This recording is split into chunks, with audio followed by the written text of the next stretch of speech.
नमस्कार दोस्तों, दीपक कुशवाहा आशुलिपि के चैनल पर आप सभी का स्वागत है। और आज के इस वीडियो में बात करूंगा इलाहाबाद उच्च न्यायालय से जो भर्तियां आई हुई हैं, समीक्षा सहायक समीक्षा अधिकारी और कंप्यूटर सहायक। तो इन सभी के आवेदन में अगर आपने कुछ त्रुटि कर दी हो फॉर्म भरते समय, ठीक है, तो उसमें आपको सुधार करने का एक मौका दिया जा रहा है। तो किन किन चीज़ों में सुधार किया जा सकता है और किन में नहीं, इसकी एनटीए ने बाकायदा एक सूची जारी कर दी है और कब से कब तक इसके लिए आवेदन होगा सुधार वाला। तो इसके बारे में आपको जानकारी देनी है, क्योंकि ये काम की बात है। बहुत से लोगों ने फॉर्म भरते समय कुछ न कुछ गलतियां करी ही हैं, तो एक बार मौका है कि वो सुधार कर सकते हैं, लेकिन कुछ सीमित चीज़ों में ही। तो इसके बारे में जानकारी, और फिर ये कि परीक्षा आपकी ये कब तक हो जाएगी, ठीक है, तो सबकी क्या अलग अलग होगी या एक ही परीक्षा होगी, कैसे कट ऑफ बनाया जाएगा, क्योंकि फॉर्म भरते समय मात्र 1200 रुपये लिया गया है। अरे मात्र कह रहा हूँ, मतलब कि 1200 लिया गया है। तो सभी के लिए अलग होगी या एक ही परीक्षा होगी, कैसे क्या, तो इसके बारे में जानकारी कि परीक्षा मतलब कब तक हो जाएगी आपकी, ठीक है ये। फिर इसके बाद एक और आज जानकारी मिली है कि उत्तर प्रदेश लोक सेवा आयोग से समीक्षा सहायक समीक्षा अधिकारी भर्ती 2023 वाली, उसमें काफ़ी बड़े पैमाने पर धांधली हुई थी, फिर भर्ती रद्द भी हुई, दोबारा परीक्षा हुई। तो अभी भी जो नकलची थे या जो गिरोह था नकल कराने वाला, तो उनकी धरपकड़ चल रही है। तो अभी भी लोग पकड़े जा रहे हैं। तो एक आदमी लड़का जो भी कह लो पकड़ा गया है। तो ये सारी जानकारी, और अब उसी की आड़ में ये भी है कि हो भी सकता है कि अपर निजी सचिव 2023 में भी ये कांड जरूर हुआ हो। तो आज की इस वीडियो में हम लोग इन्हीं सारी चीज़ों पर बातचीत करेंगे, ठीक है। तो आप लोग वीडियो को पूरी ज़रूर देखिएगा, और जिन भी लोगों ने अभी तक मेरे इस यूट्यूब चैनल को सब्सक्राइब न किया हो, तो पहले ऐसे सभी जन चैनल को सब्सक्राइब जरूर कर लीजिएगा, काहे से कि ज़्यादा ज़रूरी है, ठीक। तो ये एनटीए की तरफ से एक विज्ञप्ति जारी की गई थी 16 जून को ही। शायद उसी दिन से ये टेलीग्राम वाला भी लफड़ा तामझाम चल रहा है ना चलने का, ठीक है। तो अगर आप लोग को ज़्यादा ही ज़रूरत हो टेलीग्राम चलाने की, तो आप लोग वीपीएन एक्टिवेट कर लीजिएगा अपने मोबाइल में या लैपटॉप कंप्यूटर कहीं पर भी, तो उससे टेलीग्राम चल रहा है। अब लेकिन अकेले चला के करेंगे भी क्या। हाँ, खुराफात कुछ करना हो तो अलग बात है, लेकिन इंतज़ार करिए 22 जून तक ये चलेगा। फिर फिलहाल अगर कुछ ज़्यादा ही अगर ज़रूरत हो, बहुत ज़्यादा ज़रूरी कोई चीज़ हो, तो आप लोग वीपीएन से टेलीग्राम चला सकते हैं। खैर, तो ये 16 जून को विज्ञप्ति आई थी। इनमें इनका ये कहना है, यहाँ से समझिए कि माननीय इलाहाबाद उच्च न्यायालय की स्थापना में समीक्षा अधिकारी, सहायक समीक्षा अधिकारी एवं कंप्यूटर सहायक के पदों हेतु समीक्षा अधिकारी, सहायक समीक्षा अधिकारी एवं कंप्यूटर सहायक भर्ती परीक्षा 2026 के ऑनलाइन आवेदन पत्र के विवरण में संशोधन के संबंध में। तो सीधे मुद्दे की बात आते हैं। 24 जून से लेकर के 25 जून तक आप इसमें संशोधन कर सकते हैं, और आवेदन की अंतिम तिथि जो है फॉर्म भरने की, तो वो 21 जून ही है। 21 से 22 ऐसे है, आप लोग देख लीजिएगा। खैर, तो 24 से 25 जून तक आप इसमें संशोधन कर सकते हैं, ठीक है। केवल एक बार ही आपको ये मतलब कि मौका मिल रहा है संशोधन करने का। और क्या क्या किन किन चीज़ों में आप संशोधन कर सकते हैं, किन में नहीं, उसको समझ लीजिए। अभ्यर्थियों को निम्नलिखित में परिवर्तन की अनुमति नहीं होगी, मतलब कि इन इन चीज़ों में आप बदलाव नहीं कर सकते हो। फिर भी आगे बताऊंगा किन में कर सकते हो। एनटीए कहना है कि अभ्यर्थी का नाम आप नहीं बदल सकते, ठीक है। जन्मतिथि नहीं बदल सकते, मोबाइल नंबर में कोई बदलाव नहीं कर सकते, ईमेल में कोई बदलाव नहीं कर सकते, जाति निवास इसमें कुछ नहीं बदल सकते, उपजाति आपकी नहीं बदलाई जा सकती, ईएसएम डिटेल, लिंग नहीं बदला सकता। क्या लिंग नहीं बदला जा सकता, मतलब जेंडर वेंडर में आप लोग नहीं परिवर्तन कर सकते हैं। किसी ने फीमेल कर दिया हो, मेल रहा हो, या फीमेल ने मेल कर दिया, तो उसमें बदलाव नहीं किया जा सकता, ठीक। ऐसे समझिएगा आप, और कुछ मत समझ लीजिएगा। फिर इसमें यह है कि प्रीफ्रेंशियल क्वालिफिकेशन, आप अपनी फ़ोटो नहीं बदल सकते हैं, हस्ताक्षर नहीं बदल सकते हैं, और वो जो जिंदा आपकी फ़ोटो खींची गई थी ना कि आप ही वो आदमी इंसान है, तो उसमें ही बदलाव नहीं हो सकता। जब किसी में कर ही नहीं सकते तो बचा क्या। खैर, ये देखिए दो तीन चीज़ें हैं। इनका कहना है कि अच्छा, ये जो है 12-13 चीज़ें, आप इन चीज़ों में बदलाव नहीं कर सकते, ठीक। फिर इनका कहना है कि अभ्यर्थी को निम्नलिखित में से किसी भी एक क्षेत्र में परिवर्तन की अनुमति होगी। या तो मम्मी का नाम बदल सकते हो अगर कुछ गलती हो गई, या तो बाबू के नाम में अगर कोई गलती हो गई तो बदलाव कर सकते हो, स्पेलिंग वगैरह मिस्टेक हुई तो उसको आप सुधार कर सकते हो। फिर अभ्यर्थी को सभी क्षेत्रों में परिवर्तन की अनुमति होगी। इन इन चीज़ों में आप कहीं भी बदल सकते हो। किन में? आइडेंटिटी टाइप में, आइडेंटिफिकेशन नंबर में, एड्रेस उसमें, एजुकेशन क्वालिफिकेशन में, अल्टरनेट मोबाइल नंबर में, लेफ्ट हैंड थंब इम्प्रेशन, मात्र इन 6 चीज़ों में बदलाव किया जा सकता है। ठीक है, तो ये 6 लिस्ट रही जिसमें आप बदलाव कर सकते हैं। एक ये मम्मी पापा के नाम में, अगर इसमें कुछ किसी एक में, ठीक है, और बाकी इधर ये जो 13 चीज़ों में दिया है कि इसमें आप कुछ बदलाव नहीं कर सकते, जबकि ज़्यादा गलतियाँ इसी में होती हैं फिर। तो खैर ये हो गया। और इनका ये कहना है कि अभ्यर्थियों को केवल एक बार संशोधन की अनुमति होगी। संशोधन कर जमा करने के बाद आवेदन पत्र में कोई परिवर्तन संभव नहीं होगा। पैसा वैसा का जिक्र इन लोग किए नहीं है क्या कुछ। हेल्पलाइन नंबर है, अगर आवेदन में किसी प्रकार की कुछ दिक्कत हो तो आप आराम से लगा करके प्यार से बात कर सकते हैं इनसे। ये है इनका मोबाइल नंबर, लैंडलाइन नंबर जो भी समझ लीजिए। ठीक है, और ठीक 24 से 25 जून तक रात को 11 बजे तक की सुविधा है कि आप कुछ भी त्रुटि हुई हो तो आवेदन में संशोधन कर सकते हैं। बाकी पैसा का जिक्र तो नहीं लिखा है कि कुछ पैसा वैसा ले देकर करेंगे क्या। खैर इसमें तो नहीं दिख रहा है, तो नहीं ही होगा। ठीक, तो ये बात हो गई कि RO/ARO/CA में आवेदन पत्र के सुधार के संबंध में। अब बात ये आती है कि परीक्षा आपकी कब तक होगी। तो आप अगस्त और सितंबर मान के चलिए आपकी परीक्षा हो जाएगी। मान कर चलिए इसलिए कहा जा रहा है कि तब तक में हो ही जाएगी। अब वो कौन सी तारीख है, कौन सा दिन है, अभी ये कुछ भी निर्धारित नहीं है, लेकिन आप इतना मान के चलिए कि अगस्त और सितंबर में आपकी ये परीक्षा हर हाल में हो जाएगी। तो यही है, इससे ज़्यादा आगे नहीं जाना है। ठीक, अगस्त या सितंबर में। ठीक है, ये हो गया। तो जिन लोगों ने आवेदन ना किया हो, 21 जून तक आवेदन हो रहा है, वो आप कर दीजिएगा। और सुधार करना हो तो ये 24 से 25 जून तक वो खुल जाएगा लिंक, तो आप उसमें सुधार कर सकते हैं। बाकी परीक्षा आपकी अगस्त सितंबर में हो ही जाएगी। ठीक है, तो ये बात हो गई इलाहाबाद उच्च न्यायालय की भर्ती की। अब चलते हैं लोक सेवा आयोग की तरफ।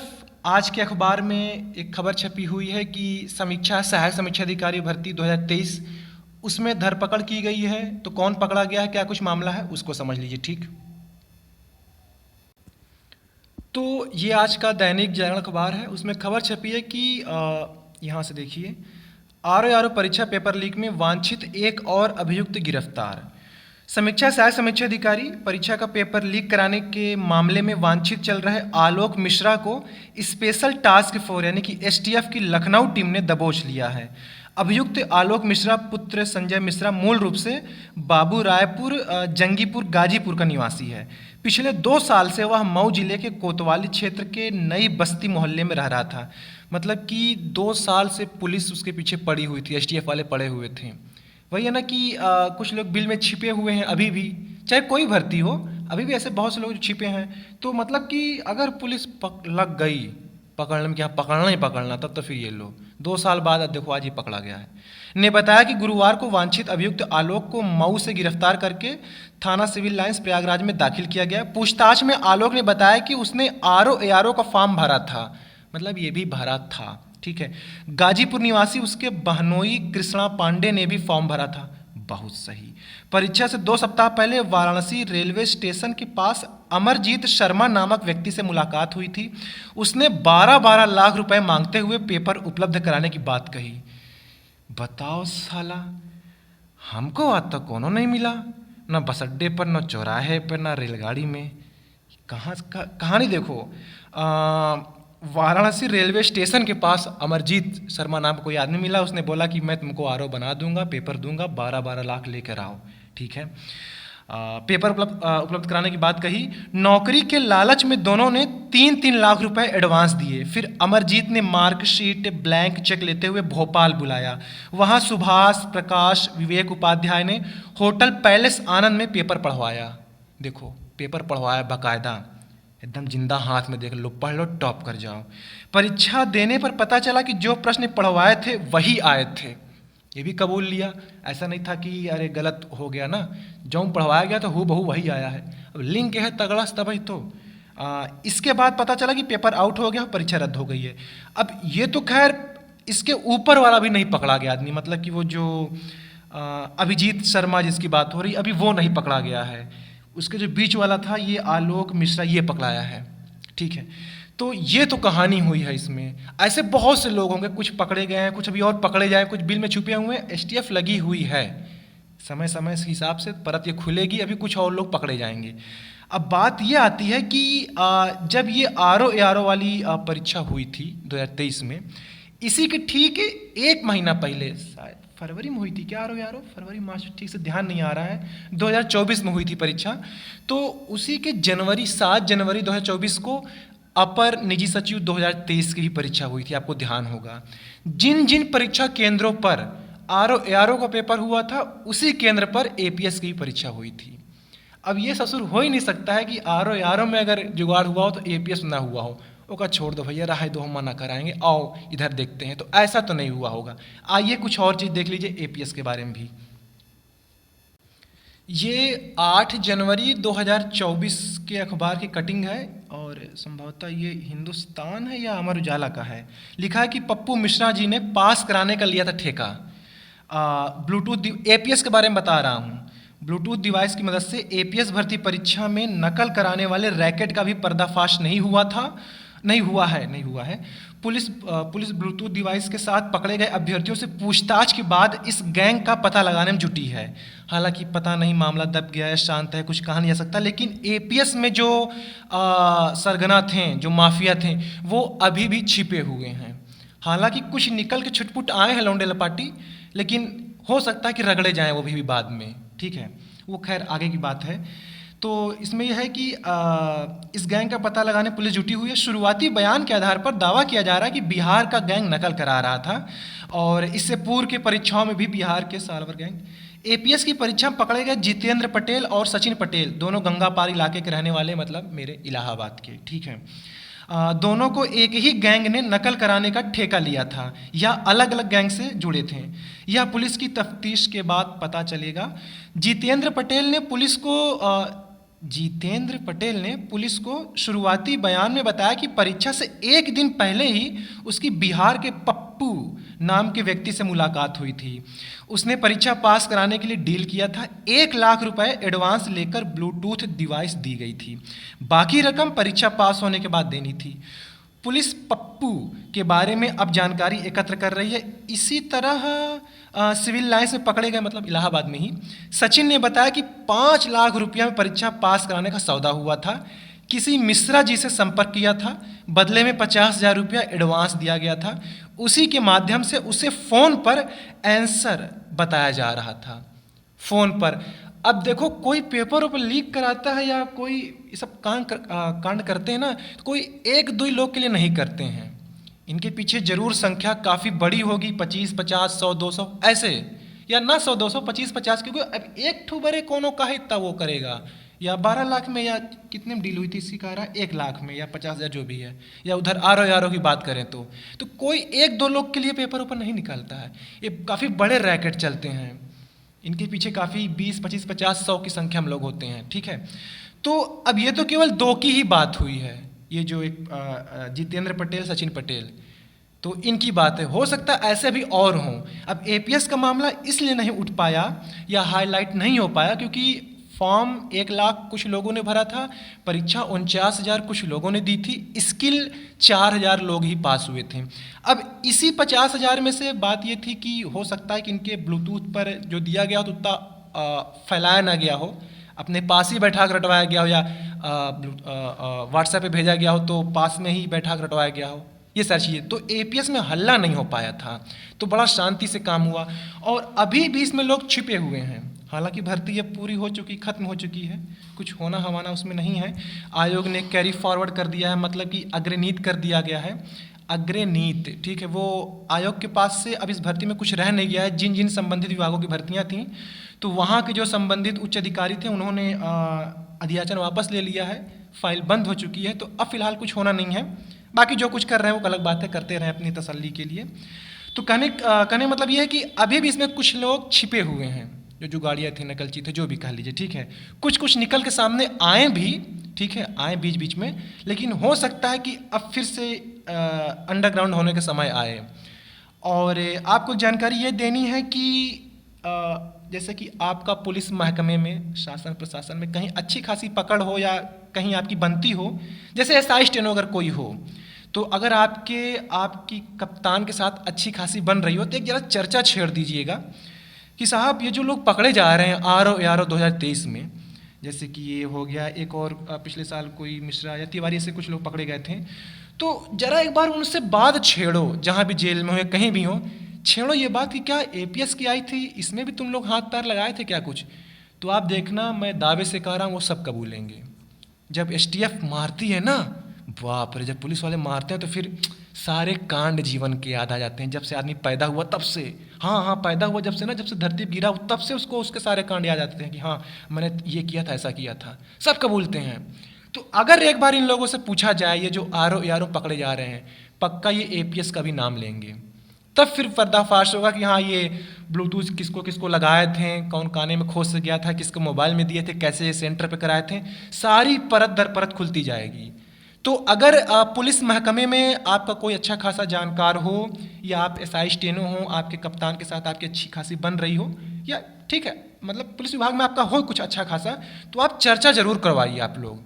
हालांकि अब तो APS खत्म ही हो चुकी थी, फिर भी एक बार तसल्ली के लिए एक बार कराइए जरूर आप लोग, किसी न किसी से पूछवाइए कि ये जो पकड़े गए हैं RO वाले, इनसे ज़रा पूछताछ की जाए कि क्या भाई APS में भी कोई था, तो देखो सब कबूलेंगे। तो APS में हुआ भी, लोग छिपे रहें साल भर आराम से, साल 2 साल जो भी हो, बाद में ये लोग निकले भी, लेकिन उतना खुल के नहीं निकल पाए। शरीफ लोगों के बीच में रहें, अपने ग्रुप टेलीग्राम व्हाट्सएप कहीं भी ये एक्टिव रहें, तो अपने साथ शरीफों को भी लेकर चलें ये, ताकि इन पर कोई इल्ज़ाम या दाग ना लगने पाए। बाकी बीच बीच में मैंने आपको बताया होगा इनके बारे में कुछ ना कुछ, हाँ हाँ बस वही सब कुछ है। तो ये लक्षण थे इनके। खैर, तो जो होना था खैर हो ही चुका है। बाकी आप लोग आगे की तैयारी करिए। APS की इसी साल एक अब तक की सबसे बड़ी भर्ती आने वाली है, तो इंतज़ार करिए। अभी थोड़ा आराम करने का समय है, गर्मी की छुट्टी उट्टी चल रही है, अगले महीने से इस पर कुछ ना कुछ काम किया जाएगा। बाकी बजरंग बली कृपा रही तो अच्छी खासी भर्ती देखने को मिलेगी, शानदार। ठीक है, तो यही कहानी थी, आपको बताना था कि आप लोग थोड़ा सजग रहा करिए, ठीक है, और बस यही था। बाकी लोग पकड़े जा रहे हैं, हो सकता है कि अभी और भी कुछ पकड़े जाएं, लेकिन मैंने जो आज ये बात बताई है, आप लोग ज़रूर कहीं ना कहीं भेजिएगा इसको पुलिस महकमे में, या कहीं ना कहीं जहाँ भी आपकी अच्छी खासी पकड़ हो, कि जो पकड़े जा रहे हैं इनसे किसी तरीके से पूछताछ कराई जाएगी, क्या APS में भी हाथ था, तो ये ज़रूर कबूलेंगे। मैं ऐसा बता रहा हूँ, जैसे ये अखबार में खबर छपी है कि ब्लूटूथ लगाए थे, या यहाँ जैसे खबर छपी देखिए कि मोबाइल में भेजने की बात कही गई है, तो ये तो वो लड़के पकड़े गए हैं ना, वो जो सरगना थे वो नहीं पकड़े गए हैं APS में। तो हो सकता है कुछ ना कुछ चीज़ें बाहर निकल के आए। तो यही जानकारी थी आज की इस वीडियो में, ठीक।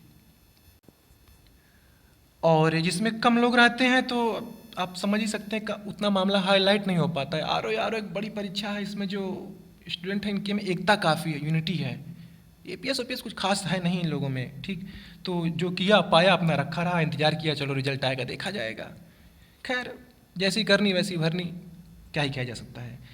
तो ठीक है, आज की इस वीडियो में बस इतना ही था, लेकिन मैंने जो आपको जानकारी दी है ये नकल कांड के बारे में, इसको आप लोग दिमाग में जरूर रखिएगा, जरूर पता लगवाइए कुछ ना कुछ, ठीक है। तो ठीक है, इलाहाबाद उच्च न्यायालय की समीक्षा सहायक समीक्षा अधिकारी की परीक्षा अगस्त सितंबर में हर हाल में हो जाएगी। 21 जून आवेदन की अंतिम तिथि है, आप लोग फॉर्म भर दीजिएगा, वरना वेबसाइट वगैरह शायद ना चले, दिक्कतें आ ही जाती हैं। और आवेदन में सुधार की जो तिथि बताई गई है वो 24-25 जून है, ठीक है। तो ठीक है, पूरा वीडियो देखने के लिए धन्यवाद। जय बजरंग बली।